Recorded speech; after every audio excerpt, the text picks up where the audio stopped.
You are 10 years old now. Your studies continue and you are learning more about the land you live in. Anizat is an ancient city in an imperial province by the name of Magra. All soil in Magra was turned to ash eons ago, scorched by magic during the rebellion of Duke Char Melanidis.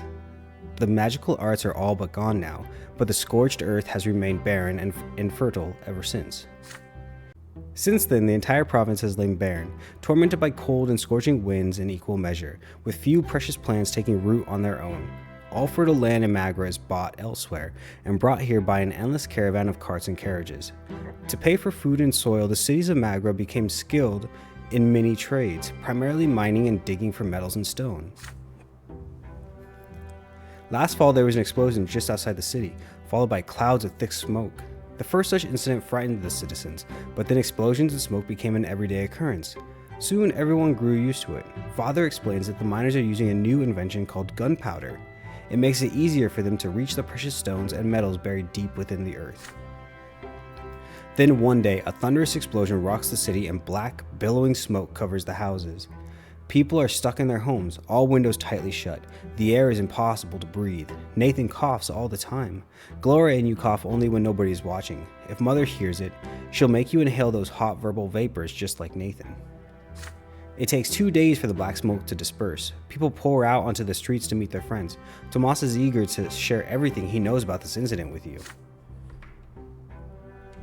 They took lots of burnt people up to the city temple.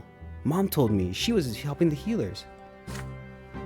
There are many rumors. Some claim it was the work of a beast stirred from its slumber, while others say it's the surviving witches that continue to threaten the order in the empire with their accursed powers. But as for you, you patiently wait for Father to come back home, and then you'll ask him about it.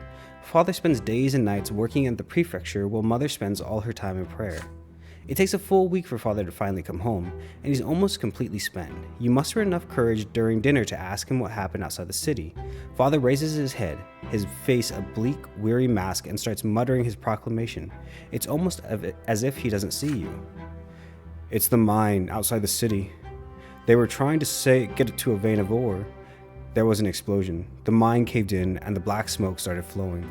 Many workers died there. It was all because Count El Velasco, who owns the mines, wanted them to start mining that vein before they were ready. Some of the workers weren't even reborn. Perhaps the twins thought their final time had come. The prefecture has been inundated with complaints from families that have lost their breadwinners, asking the judges for help. Many people also lost their cattle to the black smoke. Count El Velasco blames gunpowder for the disaster. The prefecture and the newspapers just repeat whatever he says, but it's plain old greed and tyranny of noblemen that are to blame. Why is the welfare of our province always paid with commoner lives? That's the dad? Then, without warning, he grows silent again. You keep thinking about it for days. Can a human life really end so easily? A single moment of bad luck and you die, only to re-emerge from the temple or the family crypt with a new black mark on your arm? Or worse, you remain where you fell, dead, never to be reborn again, ever? So, peace, order, respect for the law and stability went down a little bit. Wealth of Magra did go up. Okay. Stefan's arrival. During lunch, Father tells you to stay home in the evening and prepare to meet some important guests. Your elder brother Stefan will return home for dinner tonight. Joining him will be your grandfather Gregor Brante, as well as a noble friend of the family. You are excited about your brother's return. It's been years since you saw him. How has he changed during his years away from home? You and Father await the guests anxiously. The doorbell rings. 3 people are standing outside. Grandfather is the first to come in, naturally. He has not changed a bit since his last visit, still eyeing the house with his contempt, looking for any reason to demean it. Grandfather is followed by a stately young man dressed in a jacket embroidered in silver, whom you barely recognize as your brother. Stefan casts a glance at your threadbare clothes, your dirty fingernails, and smirks. The last to enter the house is a personable gentleman with a worn-out, wrinkled face. You have heard a lot about this man from Father and Grandfather. He is Baron Augustin L. Bourne, Stefan's uncle, a family friend, and the province's prefect, which means that he is the head of judge and thus Father's superior. Sir L. Bourne smiles lightly and offers you a hand. And this must be your younger son Icarus, yes?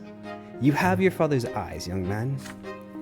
Father bows slightly to grandfather and Sir Elborn, but there is a moment of quiet when Stefan's turn comes. Father reaches out to him awkwardly, expecting an embrace. There is a question in Stefan's eyes as he looks at grandfather. The old man shakes his head almost imperceptibly. We noblemen oughtn't put our emotions on public display, father. Not even after a lengthy separation. There is no embrace. Instead, Stefan nods to father curtly. He responds in kind, his face devoid of emotion. After the greeting, you proceed to the sitting room.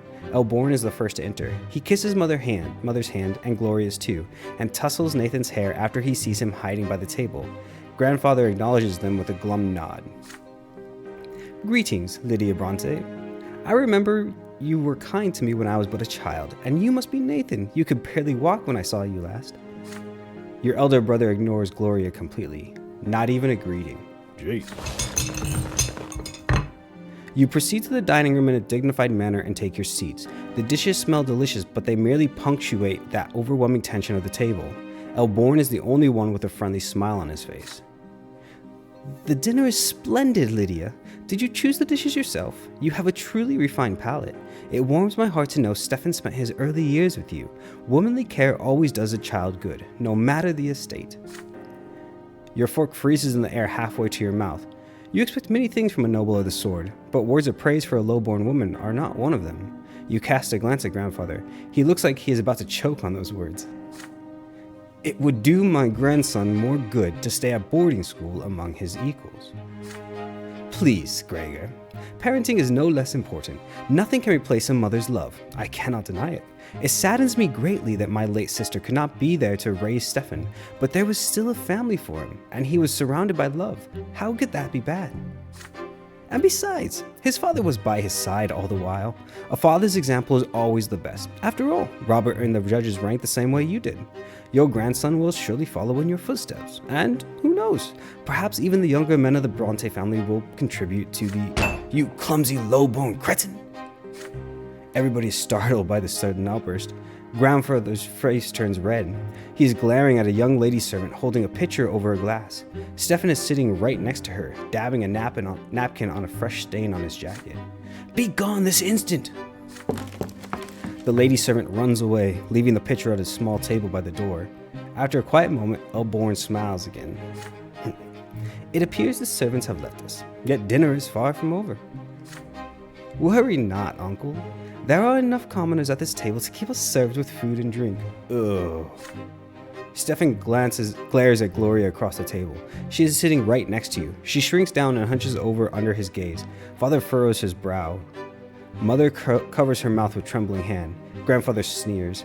Stefan's gaze does not move. The silence lasts far too long. Then she starts to rise from the chair. If the Brante gentleman so wished. Your hands clench into fists under the table. How can he bring himself to humiliate his own family, his own mother and sister like this? It is all grandfather's doing. Stefan could not even bring himself to embrace father without his permission? And yet the noblemen and they have the right to act this way. If there is any other way this dinner can become even more unbearable, you do not want to see it. Insult your brother. Ingenuity +1. Stefan Brante, bad blood. Gloria +1. Make small talk over dinner. Nobility and Gregor go up. Join Gloria in her plight. I actually think I'm going to insult him. You step out of line and insult Stefan for what he has done. For our ingenuity. I think I want to do that. And I don't really care about having bad blood. With Stefan. You grab Gloria by the arm and keep her seated. Stefan turns a puzzled gaze towards you. With a wry smile, you open your mouth. Stefan, how did you have the gall to speak without Sir Gregor's permission? Surely you wouldn't even answer nature's call without his leave. Stefan looks at grandfather, completely flabbergasted. And then chaos. Grandfather roars with fury. Father stares you down with a disappointed look on his face. Gloria tries again and again to contain her laughter. Nathan hides under the table. Sir Elborn is unsure what to do. Stefan looks like he is about to cry. Then Mother takes your hand and leads you out of the dining room. You expect to be locked in your room as usual, but instead, she leads you outside to an unlit shed. I'm locking you in here for the night, son. Your presence tonight would be an insult to our noble guests. It's time you learn the meaning of humility. You do your best to fall asleep inside the shed on the cold wooden floor. Anything to make this rotten day end sooner. Grandfather's cries of outrage can still be heard from the house. Gloria sneaks out to the shed in the middle of the night. She calls to you from behind the wooden planks. There is gratitude in her voice. I never thought you would defy them like that. Thank you so much for standing up to them. So Gregor got so mad he forgot all about me, so I ran away. Sir Elborn took Stefan away with him. How are you doing in there? You're not going to freeze to death, are you? It's nothing, you tell her. You'll live. The important thing is that Grandfather and Stefan finally left her alone. You defended your sister's honor tonight. Bad blood. You defied your elder brother and he now holds a grudge against you. Oh no. And our ingenuity went up. Represents how quick-witted you are and how skillfully you can manipulate a situation to your own end. It affects your ability to survive without the privileges of nobility and future skills that are crucial for a commoner. So we gotta bump that up quickly. 1129, 11 years old. Dropped handkerchief. Hot, dry winds sweep through the city from the barren lands around it. The noble residents of Anazot prefer to remain in their chambers, while the commoners huddle in tents or in the shade of the silver tree. You are on an errand right now. Your father wrote a letter to a noble acquaintance, and you are to deliver it.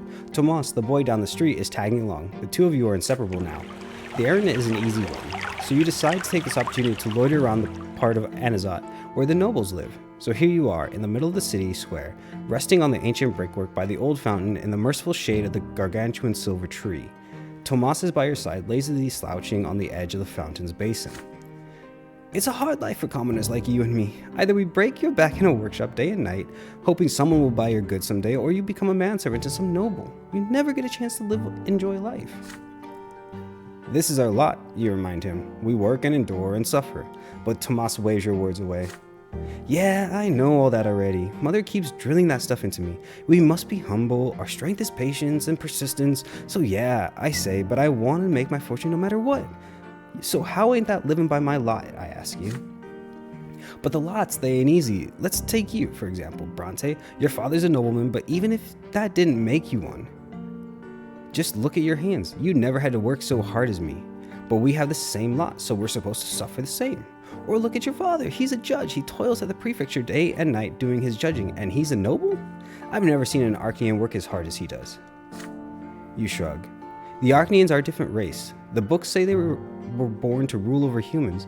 They are never commoners, always nobles of the sword by birth. They founded the empire after subduing all the human kingdoms in the continent. Humans will never be their equal. Archaeans are always better, smarter, stronger, and their skin is a noble shade of blue. If the books are to be believed, of course. You have never seen one yourself. Your idle chatter is suddenly interrupted by a rugged-looking guardsman dressed in black and green. He chases you away from the fountain. Common rabble like you have no place here. You hear the clattering of hooves and wheels against the cobblestones and see flags bearing a coat of arms. A sable serpent on a field of vert. It makes you squirm. It is the Archduke's coat of arms, the Melanides dynasty. The carriage doors open, revealing a young lady in a luxurious dress. You cannot look away from her. Those dainty shoulders, suggested but not revealed by the cut of her dress, her black hair cascading over them, her stately slim silhouette, her pouty lips and prim nose, and those eyes, dark like the night sky, the way she moves, fluidly, gracefully, and most incredible of all, her skin glows in azure blue. She is a masterpiece given life. She is an Archaean. Octavia Melanides. Clear the way for me!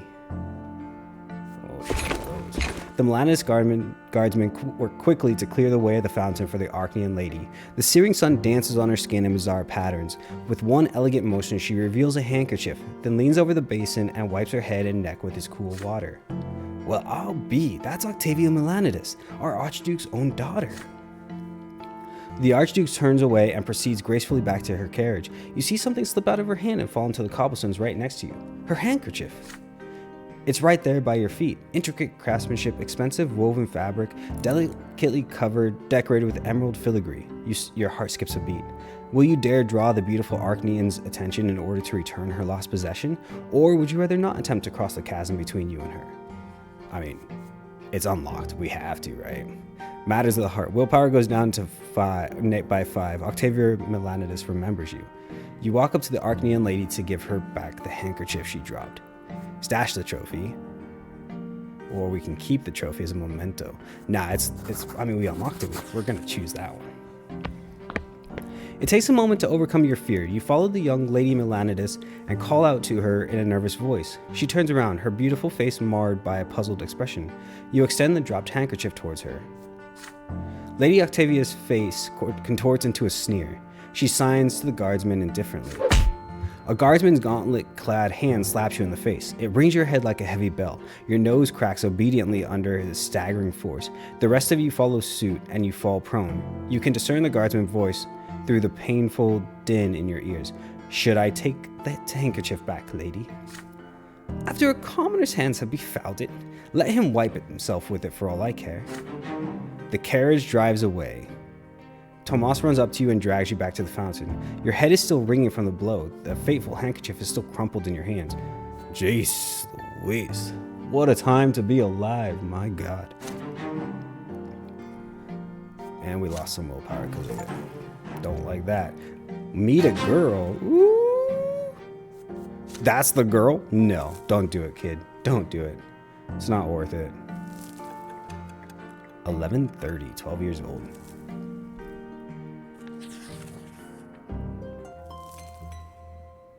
Spring, the quorum decree. 12 years old now, you overhear an important conversation. It is a spring night and mother has just sent everyone to bed. You walk past father's study and hear voices coming from beyond the door. Grandfather is yelling and father is replying quietly. The elder Brante men are fighting, arguing about the place of the commoners in the city. You sneak outside to avoid mother's attention and hide next to the open window of the study. Perhaps they'll mention you too. That low-life idiot had the gall to pay me a visit and beg me for some service. He had the insolence to ask me outright. He thought I was going to support his claim for the chairman's seat in the lesser quorum. How dare he? Father, please listen. Mayor Egmont may be lowborn, but he carries a lot of clout in Magra. He owns 5 iron mines. A friend like him could be quite useful. Should he become the chairman of the lesser quorum... I don't give a damn who this Egmont is, Robert. What he is, however, is lowborn. His lot is humility and obedience. The likes of him can never rule anything. They're nothing but a flock of sheep that need a firm, noble hand to guide them. I wasted so many years trying to quash that quorum decree, but that accursed Cornelius Tempest did everything in his power to make the emperor sign that pathetic screed. And now even lowlifes can wield power. True power, Robert. Just the right to discuss the size of the Archduke's tax, nothing more. That is only the beginning. What's next? Are they going to arm the lowlifes now? Make them into judges? If the Empire rejects the foundations and the lots, the entire edifice will crumble. Bah! Who am I telling this to? It is already crumbling, and you, my son and heir, are a harbinger of its destruction. Father, I am begging you, I do not wish to marry a third time. Lydia is a good wife and a dutiful mother to my children. It would only allow her to... I will allow them nothing. Neither Egmont nor the freeloading wench of yours. What will you want me to do next? Live by the laws of the lowborn? I can already see where this is going, and I'd rather run my own sword through my gut than live in a country where nobles and lowlifes share the same rights.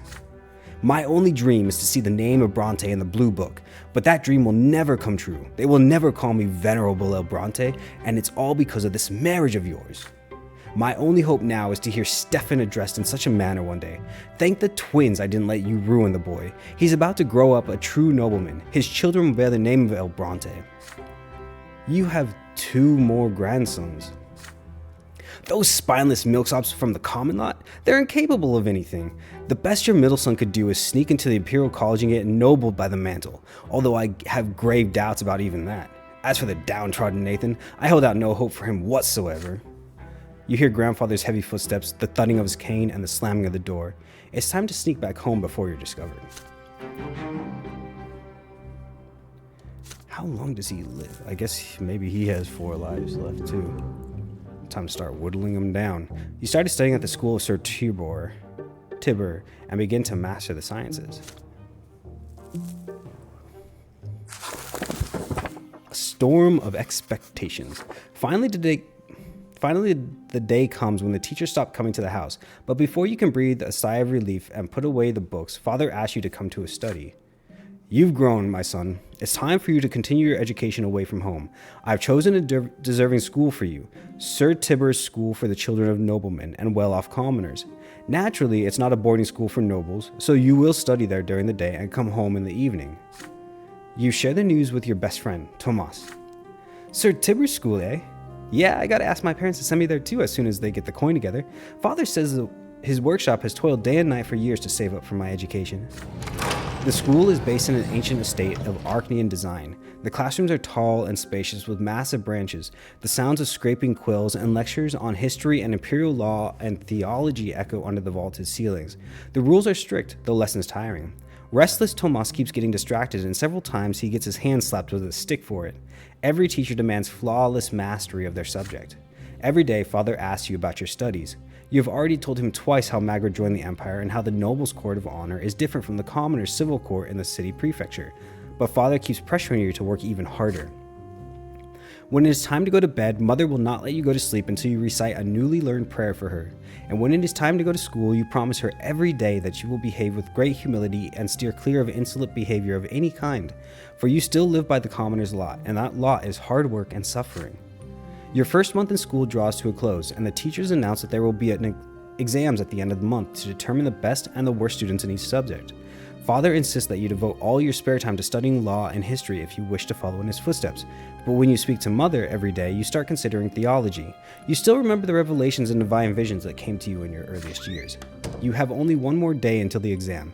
You have locked yourself away in your room. It's already getting late. Your desk is covered with handwritten notes surrounded by leather-bound books. Just looking at them makes you queasy, but you have to read through all of them again, at least for one of your subjects. There's a nagging thought on your mind. Tomas ended up in big trouble the other day. He got in a fight with several boys who lived next street. They heard about your wooden fortress and got in an outrage by the fortification built by commoners. They swore to dismantle it tonight. Tomas swore he would defend the fortress until the end. Perhaps you should abandon the books and rescue the friend in need. But then you hear your little brother Nathan knocking at the door. He stands there shyly, not saying a word. How often does that? Standing still and staying speechless until either you speak. He often does that, standing still and staying speechless until either you speak for the first time or he runs away. But this time he actually says something. The door is locked. Are you okay, Icarus? Is there anything I can do to help? Your head is spinning. This is the last evening before the school exam. If you fail, your family will be very disappointed. You have to refresh your memory on law or theology, either one or the other. But Tomas and your fort are about to be stormed. Why today of all days? You grind your teeth in rage at the thought. Nathan is by the door trying not to bother you. He wants to help you the only way he can, for reasons known only to him. Will you accept his help? Focus on law and history. Our nobility goes up. Our relations with Dad go up. Go help Tomas. Ingenuity goes up. Obviously, we become better friends with Tomas. Study theology, spirituality. We're not doing this one. I already know we're not doing this one, so... Spend a moment with Nathan. Willpower goes up, and our relation with Nathan goes up. You put everything away and accept your brother's offer for help. It's going to be... I think we're going to go spend a moment with Nathan. I know, this isn't the right answer. You cannot help but pay attention to your brother's quiet, weak voice. You push the book away. Nathan runs to you and wraps his arm around your legs. They should just leave you alone. I don't want you to get sick. Warmth emanates from his hands. You feel the burden of the responsibilities thrust upon you fall from your shoulders. At last you realize something. You can make your own decisions rather than submitting to the will of others. You laugh at this realization and feel a new spring in your step. Nathan laughs with joy when he feels this. He takes your hand and pulls you outside. You've studied enough. You spend the rest of the evening playing with your brother instead, teaching him how to build a watchtower out of wooden planks, sticks, and old rags behind the house. Nathan's success in construction leaves much to be desired. Unlike his skill in covering himself with mud, still he is absolutely overjoyed. The morning comes. You barely have time to wake up before you are walking to the menacing edifice of the school. The entire day is a constant flow of questions demanding answers. You give satisfactory responses on law and history, although you are somewhat confused by the many technicalities and chronological orders. Your knowledge of the interpretations of the lots leaves much to be desired. Your parents are dissatisfied with your performance. You know that you could have worked harder. Still, you believe yesterday was not a waste. Yeah. As much as I want to move towards like the nobility and like the actual having like cause, I think you need your like certain members of your family, which is going to be Nathan and Gloria, in the future. I think I'm coming into this completely blind, so I could be absolutely wrong about that, but I feel like if there's anybody that I want to like get closer to, it's going to be the brother and the sister, I think. And also willpower, I think, is going to be important. I don't know, because I don't feel us moving towards that nobility rank anytime soon. So although this is called Noble Titles of the year 1130, your education continues. As you study imperial law, you come to realize that there is a certain hierarchy even within the noble estate. It seems your father's status is not quite equal to that of the more eminent human and Arcanian gentry. You return home with this new information at your disposal. Father asks you about school after dinner, as he always does. And what is the difference between nobles of the mantle and those of the sword, Icarus? You already have an answer ready. The latter status is hereditary, meaning that it is passed down from father to son. After the Arcanians, nobles of the sword are the most eminent humans in the empire. They own land and estates, they fill offices of the highest ranks, and the names of their bloodlines are preserved with the Great Blue Book. Nobility of the sword can only be granted only by the overseer of the province or the emperor himself. And how are such eminent people addressed? With the honorific L before their last name, you respond. Sir Augustin L. Bourne, for example. Father pats you on the shoulder, clearly pleased. And what about the Arcanians and their status? What have you learned about them? The Arcanians stand above all human gentry. They are born to rule over humans regardless of their titles. No L is required when addressing them. They need no honorifics, for the names of their ancient dynasties are known to all. Father nods somberly.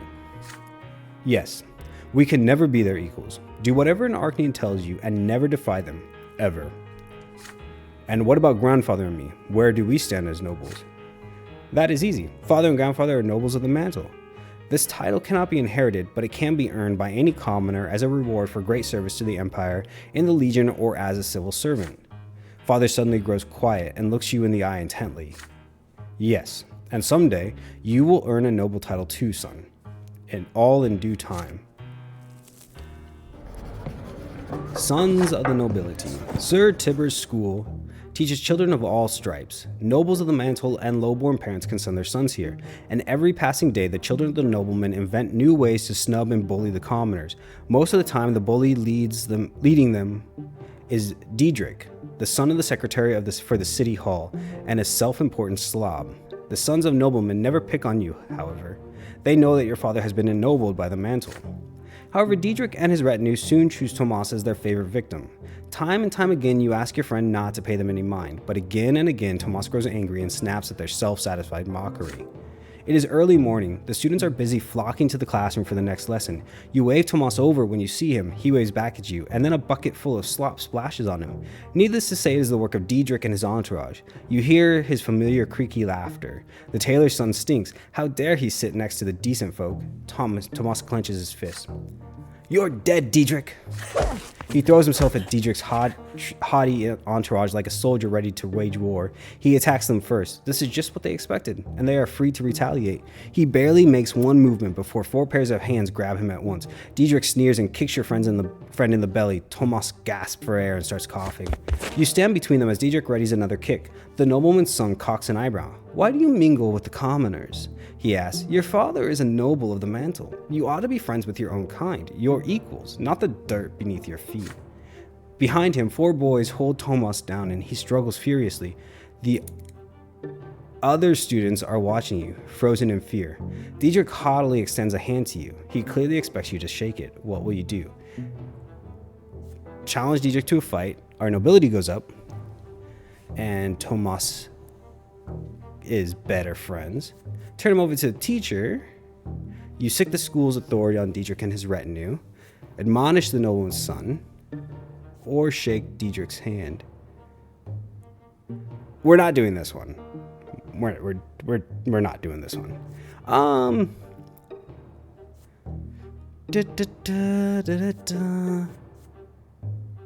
We're gonna fight him.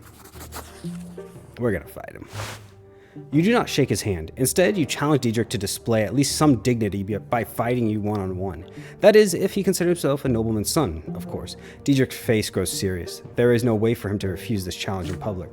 Diedrich makes a sign and Tomas is released and pushed to the floor. He gets back on his feet, cursing and itching to rush at them again, but you hold your friend back. The teacher of Imperial Law comes to the room just in time. Everybody immediately returns to their seats. A day full of lessons begin. You keep daydreaming of Diedrich's face and how you're going to put an end to that nasty smile of his. Let's catch that bastard together and clean his clock. He hurt me, not you. The deal has been made, you tell your friend. This is a matter of your honor now. Tomas huffs angrily, but agrees. Diedrich is already waiting for you in a narrow back street by the school, his retinue by his side. You walk forward and give him an opportunity to end the dispute once and for all. This is the nobleman's way. If you win this battle, Diedrich and the other children of nobles will never pick on the commoner's sons again. If he wins, you will never stand in their way and protect other students. You will fight him one-on-one. Diedrich walks forward uncertainly. You both roll up your sleeves. You raise your fist in a fighting stance. Diedrich tries to copy your movements. You hit him first. Diedrich does manage to land several glancing blows, but he is fighting a losing battle. He has never been in a real street fight. Tomas nods in approval. You have learned a lot from him. It does not take long for Diedrich to stop fighting back. One more blow and he squeals and raises his hands. You have won. You turn to the other nobleman's sons with a victorious look on your face. No more teasing. And if anyone else says so much as one bad word about Tomas, they'll pay. Diedrich's former retinue disperses silently. Perfect. That's what we were hoping for. And we got some nobility. Also what we needed to do.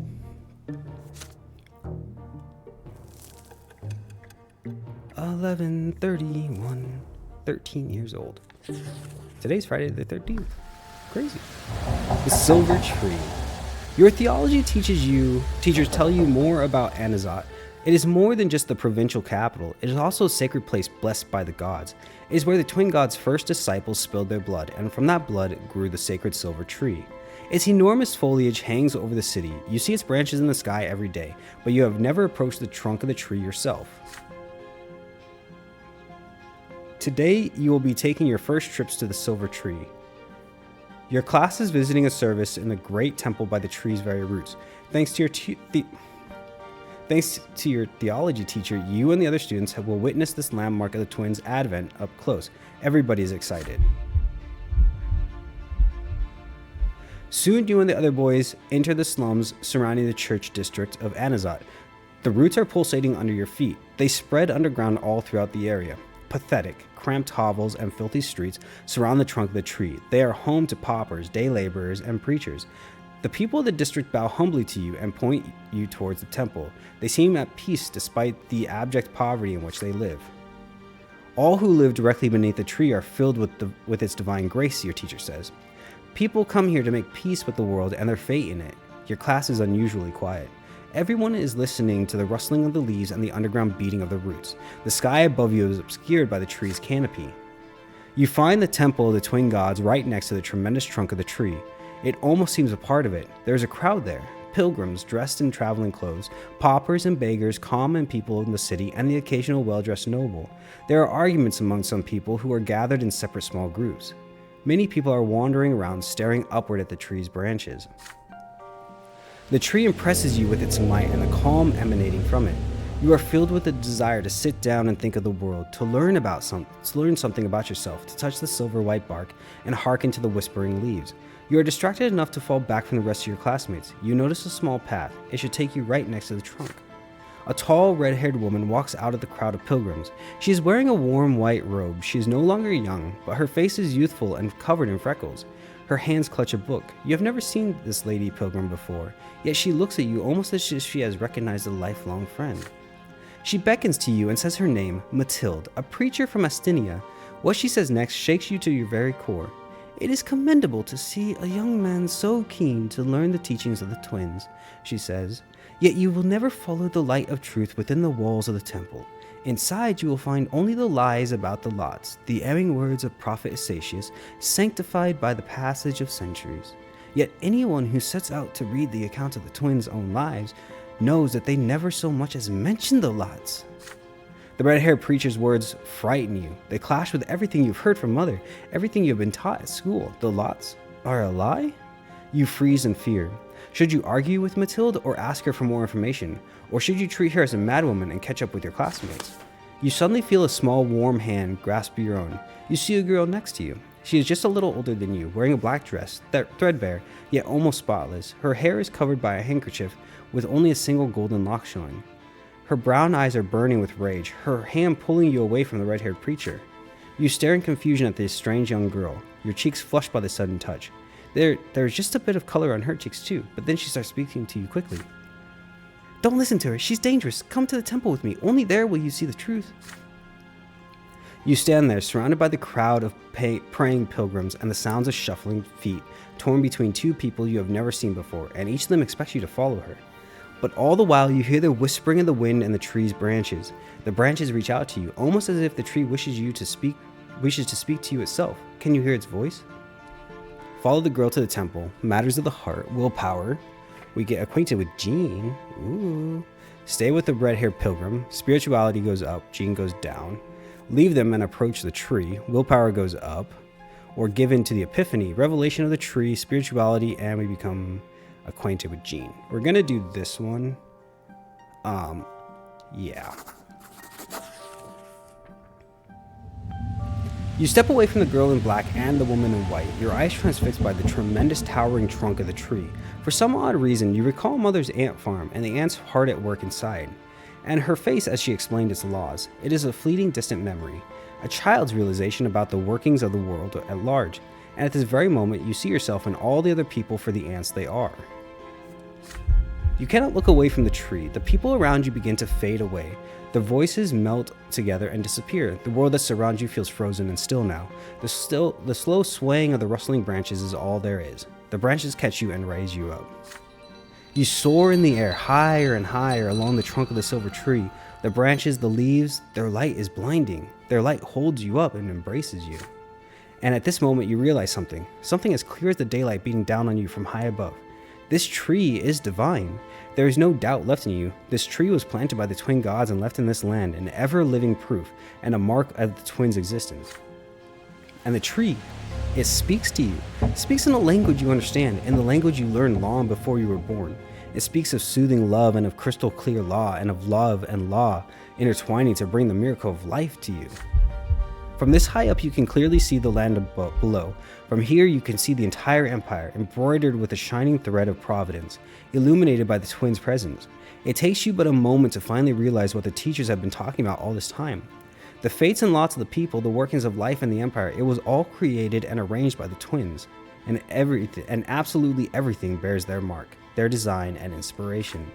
And in this world that you were given life, somehow, the tree seems to realize that this revelation is now fully within you. It gently lowers you back down to the ground. You glide down between the glowing branches, illuminated by what you have just seen. You spoke to them. You come back to your senses. You are still standing by the tree, firmly rooted to the ground. The branches release you, and you are once again aware of the pilgrim's prayers and the noise of the crowd. The young girl in black is staring at you. She is clearly agitated. My uncle is a priest, and he told me the twins can choose to speak with you through the tree, but I've never seen it happen before. Jean starts asking you questions. She wants you to tell her what you just experienced, but you cannot speak. It is so difficult to see the temple's familiar interior again, to see the district around it and the sky above. The memory of the sight from atop the silver tree now gleams in your mind. I just hope you'll share your revelation with me someday. Don't worry, I get it. My name's Jean. I'm an acolyte. I work in the temple. I help my uncle clean the grounds and cook food for the poor, and I also greet the worshippers. People come here all the time. Many are lost and they don't know where to go once they're inside. But nobody should feel lost in this place. The temple is for all the estates. But then you hear your theology teacher calling you. It's time for your class to return to the school. Before you leave, Jean suddenly takes your hand. You can't help but blush. Please, listen to me. Few people ever see these things. The twins, they were speaking to you and you heard them. It's a sign. You should become a priest. You'll be guiding those who cannot hear the twins. You'll be helping their souls find the way to the top of the pillar. It's the most honorable calling in the world. You say goodbye to the young acolyte. Yet as you return to your ordinary life, Jean's words remain in your memory from that day forth. We are acquainted with Jean. You were destined to meet. Spirituality is like the last thing on my list of things that I want to get, of like roads, paths that I'm going to go down. I do, like, in this story, I do believe that, like, this is important, but it's not the path that I'm choosing. You experience revelation by the sacred silver tree. What's next? The shadow of the past. Another school day has ended. You are making your way home, still mulling over the things you learned from your teachers. The founding of the empire, the eternal and unshakable rule of a single dynasty, the three estates, each with its own rights. What an odd sort of order the world has, and yet so mysterious. At least it sounds that way when your teachers talk about it. Mother is waiting for you on the porch. She smiles gently when she sees you, and yet her expression still shows great concern. Father left on a trip to several distant Magran towns a few days ago. Since then, Mother has been trying to tell you something, but she seems uncertain. Son, could you put your things away and come pray with me? You join Mother in the prayer to the twins. She prays with fervent sincerity, her head bowed low, reciting the words of obedience to them and their greater design in a barely audible whisper. You repeat after her, just as she has taught you ever since you were a little boy. When the prayer ends, Mother sighs and turns to you. Icarus, my son, you are 13 now. You will be grown soon. It's time you learned about certain things that are important to our family. Difficult things. It's about your father and me. About our marriage. You gaze curiously into Mother's eyes. I'm sure you've wondered about this before. Your father is a nobleman of the mantle, so how could he marry a commoner with another man's child? But you see, Icarus, your father, when his first wife Amalia Born died, it was a painful blow to him. He lost the will to live, lost all purpose. He felt like his own destiny was cut short that day as well. And then he met me. You know the troubles I had in the past. I went to the prefecture as a petitioner to ask them for help, protection, justice. When I was a young girl, I worked at a small shop that sold crockery and dishes. A nobleman took a liking to me. May his name be forever forgotten. The twins know I was humble and honored his lot to rule, but he took me by force. Mother falls silent, summoning the courage to continue. Gloria is that nobleman's daughter, but he was outraged. How could I have the gall to burden him with low-born progeny? He turned me out onto the street with that little baby girl in my arms. Mother's voice is shaking now. You take her hand tenderly. I had no home, no honor, nowhere to go, no one to help me. When I went to the prefecture, I didn't really think the judges there would help me find justice against my former master. But when Sir Robert heard my plea, his eyes met mine, and I believe that at that very moment, the twins themselves granted him the gift of their love. Your father told me that there was nothing he could do to make that detestable nobleman marry me, but he would never abandon me and baby Gloria, and if I agreed, he would take me into his own home. Tears are running down Mother's cheeks. And I knew it, my son. I knew how much his honor and reputation would suffer, but caring for me brought him back to life. It's like he experienced another sacrament. He rediscovered his noble purpose, his lot to rule and protect and care for others, but his decision to marry me, he is still paying for it today. Your father had the courage to defy your grandfather, the founder of his bloodline. If only you knew how much he had to endure, my son. If only you knew the despicable rumors we heard about the Brantes all over Anazat. It was only thanks to the efforts of Sir Gregor that the Brante bloodline managed to hang on to what little remained of its reputation. And now the noble families have all but forgotten about that scandal. Thank the twins. Mother falls silent. She looks at you intently. Do you understand what she is telling you? My son, I am not telling you this just to share the pain of my past. I have no reason to complain. Even Sir Gregor has accepted me through gritted teeth. But you need to understand the heavy burden our family must bear, including our scandalous marriage and Gloria's foul origin. And Gloria, she can never be a Brante, even if the other Brantes agreed. The news would stir up the old scandal in the minds of high society. And if that were to happen, Icarus, they would see even your birth as illegitimate. Mother sighs heavily. What I told you just now is something you'd have to know, son. You are about to enter adult life. By my lot, I must be humble. I cannot tell you how to treat your family. But may I ask you a question? Now that you know all of this, do you still see Gloria as your sister? Accept Gloria as your sister. Of course the relations are going to go up. Distance yourself. Nobility goes up. What is good for the family is good for you. You'll be more wary when dealing with Gloria from now on. Willpower goes up. No, I mean we're gonna accept Gloria. I want to get to that nobility rank, but not that way. Filled with determination, you assure Mother that Gloria is and will always be your sister. You want Gloria to be a Brante too. You want her to be a part of your family. Who cares what the nobles of Anazat say? Mother beams with quiet joy when she hears this. Oh, Icarus, if only you knew how happy that would make me, to have our family united at last. However, the joy on her face quickly gives way to concern. But I already owe good Sir Robert a debt I can never repay. He's given my daughter so much, a home, an education, his care and advice. The Brante bloodline could suffer so much from Gloria's existence. We should all just learn to accept her status as it is. Just then you hear Gloria carefully knock at the door of Mother's chambers. Mother, Icarus, I couldn't find you. You happily greet your sister. Yes, she is your sister. No old secrets can ever change that. Mother gives you and Gloria a kiss on the forehead and returns to her prayers. You and your sister walk downstairs together. Mother is alone by her bedside now, thanking the twins with a quiet prayer for the Brante family they have given her. You hope they can hear her. Yeah, that was the obvious right answer for how I'm playing.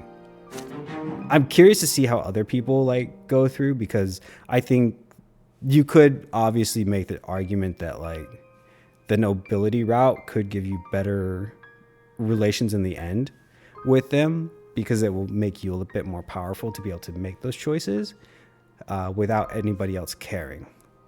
I'm not sure.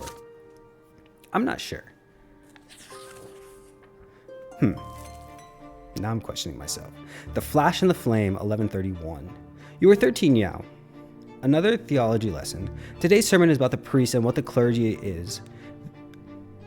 You are 13 now. Another theology lesson. Today's sermon is about the priest and why the clergy is the only one of the 3 estates with the right to interpret the lots and guide the other 2 estates accordingly. Tomas sits next to you, huffing and puffing as he fervently writes down the teacher's every word. But you have heard all this from Mother many times before, so you take this moment to daydream a little. Father promised to take you to the capital once your studies are complete. But the teacher suddenly casts a stern look around the lecture hall and raises his voice at one of your classmates. A boy by the name of Brian jumps out of his seat. The teacher asks him to repeat what he had just said. Brian freezes and seems to shrink. He tries to muster a reply, but nothing comes out. The class becomes agitated. Someone is about to get punished. The teacher now looms over Brian. The boy's cheeks are flushed and his eyes are covered in tears. You all watch the teacher's iron-bound book as he raises it sharply, about to strike. Brian shrieks and raises his hand in front of him. A sudden flash. The teacher screams and buries his face in his arm. His hair is ablaze and his skin is covered in horrible burns. It's magic. Real magic. Just like in the books about the Magra Rebellion. The class freezes in shock. There's a dull thud as the iron-bound book falls to the floor. Oh no. Brian's hysterical laughter rends the silence. He stands up from his bench, fire in his eyes and sparks on his fingertips. There are screams now. Students run for the door. The teacher tries to extinguish his burning hair. Brian snaps his finger and the book of Astatius on the desk turns into pillars of flame. He laughs and raises his arms and the curtains catch fire. The screams grow louder as the fire howls. Brian's face is tense and violent. His mouth is spewing flames and his whole body is shaking with laughter. He steps towards the door. You and Tomas glance at each other. He's going to burn down the whole school. Your friend's determination makes you brave. You run behind Brian and knock him off his feet. You both tumble to the floor. Even through his clothes, his body sears your flesh. Brian screams, convulses, and grabs Tomas by the shoulders with his burning hands. Tomas howls but stays put, then knocks Brian senseless with several fierce blows to the head. There are servants fussing around the room now. They put out the fire and take away the teacher, his body covered in horrible burns. You and Tomas remain next to Brian, who is laying on the floor silent. Soon 3 men in black cloaks enter the door of the school, each bearing an edict sealed with silver, the Inquisition. You and Tomas are told to step away from the witch. They lock Brian's neck in a silver collar and take him away. One of the Inquisitors remains behind to tell the students what happened. That was magic, he explains. The ungodly power that twists the minds of men into savage instruments of murder. Only the sacred shackles of silver can hold it at bay. Only the power of the twins can save us all from its evil grasp. The next day you are forbidden from ever mentioning Brian's name again. He is no more. And our relationship with Tomas goes up. That's cool. The nobleman's lot. A great day looms ahead. 100 years ago, Uther Tempest was anointed to rule over the empire. Blessed by the twins themselves, the emperor's reign continues into its 2nd century. Celebrations in honor of the Tempest dynasty are held throughout the city, and the school is closed for 2 weeks because of that. On one of these evenings, Father tells everyone that Grandfather is going to bring Stefan back home for the holiday. They say families should celebrate the Day of Anointment together. You could benefit from your elder brother's company. With his noble education, Stefan might be able to teach you how noblemen are supposed to act. Soon, Stefan arrives. He now handles himself differently. When it comes to ordering servants around and ignoring Gloria, he is still Grandfather's double, but he is more grown up now and far less haughty to you. It is a dark winter evening. A damp, cold wind sweeps through the city of the barren lands of Magra.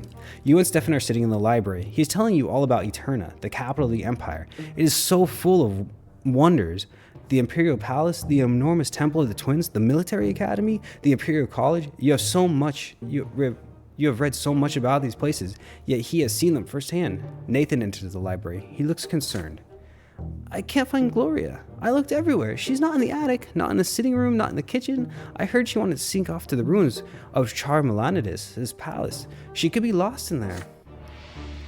You and Stefan exchange looks. Charmelanidis, the rebellious duke, the ruins of his palace are a dangerous place. Some children claim his tainted magic still lingers there, which means you absolutely have to make your way there and back again to prove you are not afraid of the long-dead witch. Your brother tells you to wait. He leaves and soon returns with a sword in its sheath. Get ready, Icarus. We're going to rescue Gloria. She must have gone to the ruins in search of the inspiration for another one of her little rhymes. The two of you instruct Nathan to tell your parents you've gone for a walk in the square. You and your elder brother head outside. You are confused by Stefan's actions. He refuses to treat Gloria like a human being, so why is he still so determined to rescue her? Stefan notices your expression. Are you wondering why I care about Gloria all of a sudden? I can't act in any other way, can I? The law of honor compels me to protect my family. Gloria will never be a Brante, but Father still took her into our house. I must respect his seniority and defend Gloria like she is one of our own. You are a Brante too, noble or not, which means it is your duty to aid me. The ruins of Charmelanidis' palace span an entire district. The palace was abandoned centuries ago, and its remnants are overgrown with thick underbrush. The ruined palace is empty, nothing but cold wind blowing over crumbling brickwork. Even the worst scum of the land steer clear of this place. You make your way through the ruins until you spot scattered sheets of paper covered in writing. Your sister's writing. You hear loud laughter coming from behind a dilapidated stone wall nearby. You pull yourself up to peer over it. Gloria is lying on the ground, face down, twitching and sobbing. A gaggle of drunk young thugs around her, cackling and swinging their arms about. You hear their shouts. Look at the lass sitting here rhyming words together. She thinks she's all noble. But you don't worry, you lowborn tart. We're gonna teach you your place. One of the louts spits at Gloria as she lies there. Get away from her this instant, you bastards, or I'll spill your guts. They respond with mocking laughter. Stefan draws his sword. The street thugs recoil in fear, but they soon notice that he is only one armed man against many. They start reaching out for sticks and stones. Stay by my side. Don't let them flank me. Stefan's hands shake, but he looks ready for battle. He's outnumbered. For a moment, you hesitate. Perhaps it might be better to run to the nearby district and call for guards. The young thugs are already armed with makeshift weapons. They start approaching you and Stefan cautiously. Charge the attackers.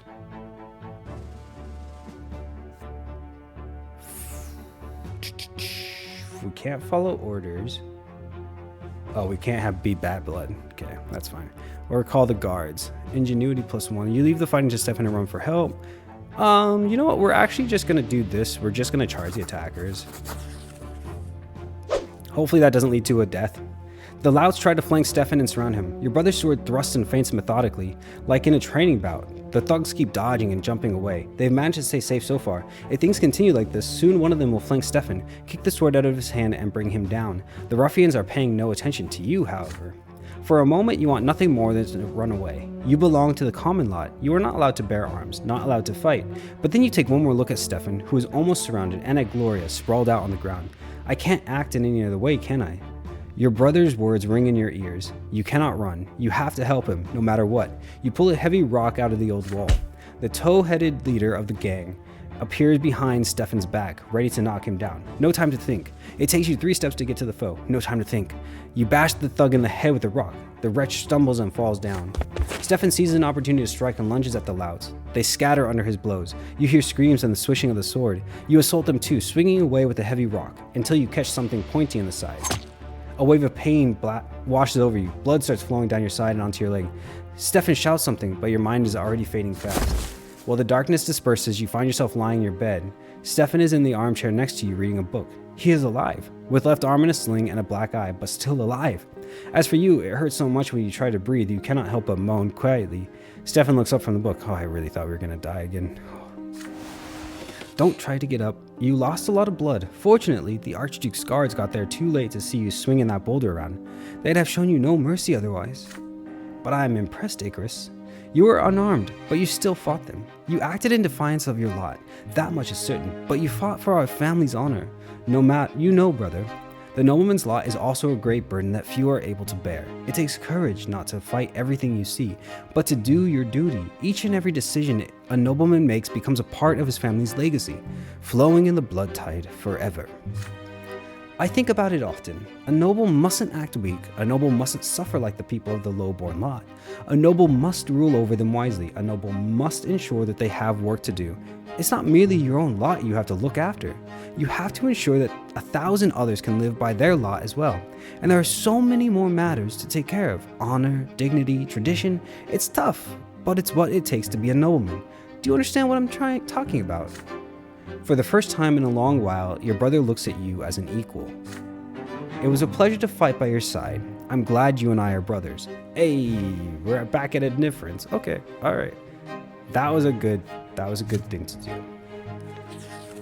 That was a good choice. Trial of the assailants. Before long, the entire city hears how a gang of low-born thugs assaulted Stefan Brante. Grandfather ensures that the brash young men are found. Some of them are taken into custody as soon as Lesser Death releases them. Grandfather seeks vengeance on those who hurt his favorite grandson. Prefect Elborn, a friend of the family, promises to personally oversee the trial and ensure that justice is served. Stefan and Grandfather decide to stay in Anazat until the trial ends.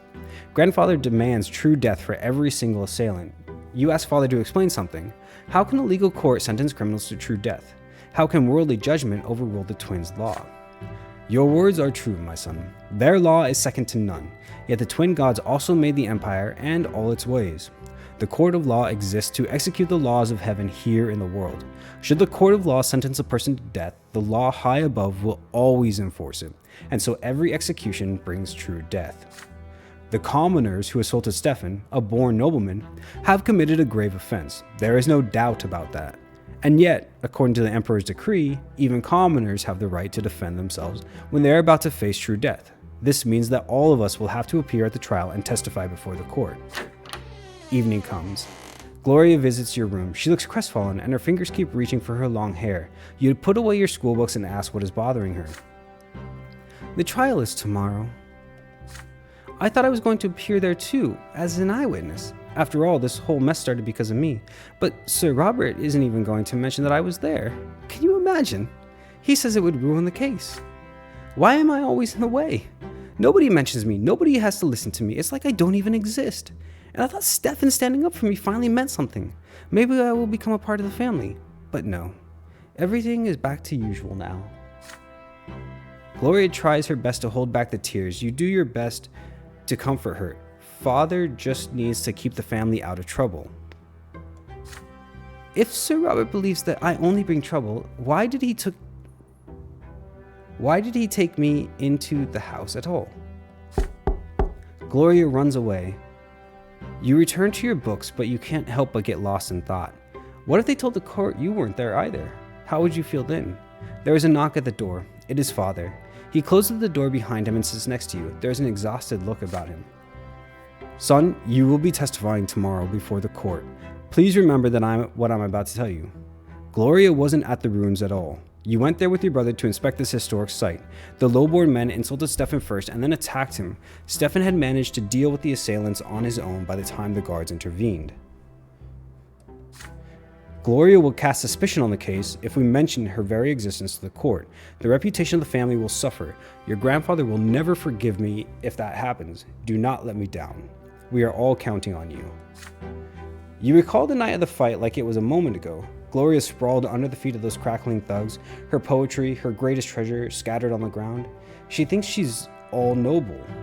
Those weren't the words they spat down at her. But doesn't grandfather mean the same thing when he denies that she is part of the family? But if you do what father tells you, the trial will end quickly. these commoners will face true death for assaulting a noble. If you mention Gloria, things will get complicated and you cannot predict how the trial will end. Which is more important to you? What is right or what is just? Oh no. We can't convince him to change his mind because we don't have a good enough relation. Which would be great.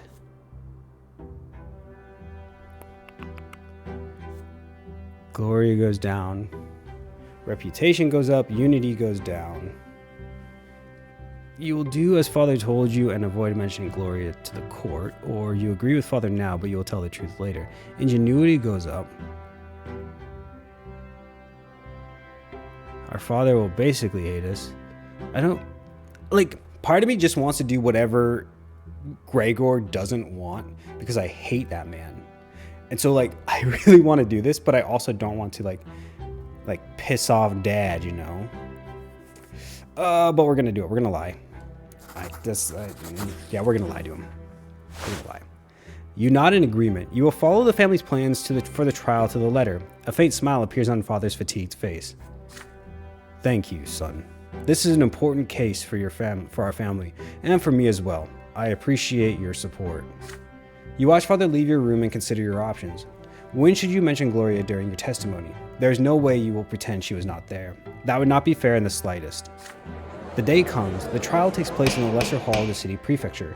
Sir Elborn himself presides as the judge. You are seated next to Father and Stefan. You are to testify to the court, one after another. Your brother's testimony follows Father's plan to the letter. The young commoners insulted you as you were both walking by the ruins. Then they assaulted you. Stefan defended you. You are next to speak. You tell the court the truth about the night, how the thugs humiliated Gloria, how Stefan and you came to help her, and how Stefan defended his half-sister. There are confused whispers in the hall. The commoners on trial cry out, "It's the truth! Gloria was reciting poetry, and they simply told her she was defying her lot. The situation has changed." By this account, Stefan was not acting in defense of himself or another. He merely assaulted them first in order to retaliate against those who had insulted his half-sister.